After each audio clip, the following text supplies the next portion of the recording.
లారా, నువ్వేం కోల్పోయినా నీ దేవుని దగ్గర వెతుకు.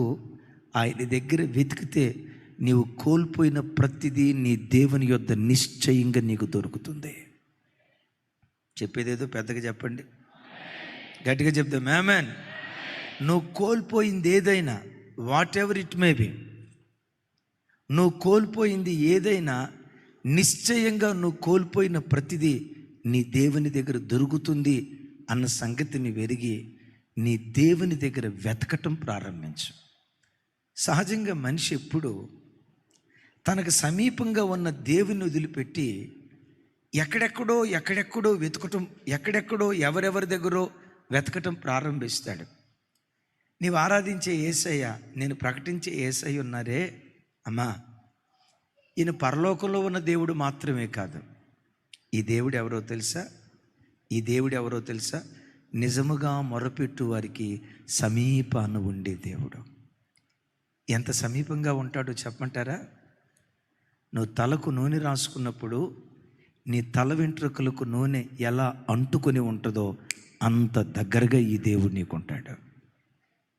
ఇర్మియా గ్రంథంలో అంటాడు, నరుని నడుముకు నడికట్టు అంటి ఉన్న రీతిగా. నరుని నడుముకు నడికట్టు అంటే బెల్ట్, నరుని నడుముకు నడికట్టు అంటి ఉన్న రీతిగా అంత హత్తుకొని ఉండే దేవుడు నీ దేవుడు. ఓ స్థలంలో అంటాడు, చెట్టుకు మంచు తోడై ఉన్నట్లుగా నేను నీకు తోడై ఉంటాను. నీ దేవుడు ఎవరో తెలుసా? నువ్వు పిలవగా నిజంగా ప్రభు సన్నిధిలో ఒక వ్యక్తి మొరపెడితే నిజముగా మొరపెట్టు వారికి ఆయన సమీపాన ఉండే దేవుడు.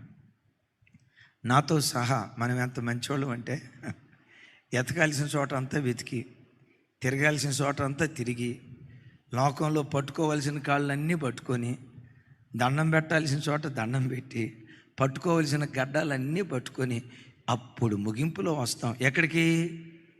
మీకెడ తెలిసింది, మీరు చేసింది కూడా అదే. మన ప్రయత్నాలన్నీ చేసి ఇక మన ప్రయత్నాల వలన ఏమీ కాదంటాం చూసారా, అప్పుడు లాస్ట్లో మోకరించడం ప్రారంభిస్తాం. మనిషి అలాంటి వాడంటే ఎక్కడెక్కడో వెతుకుతాడు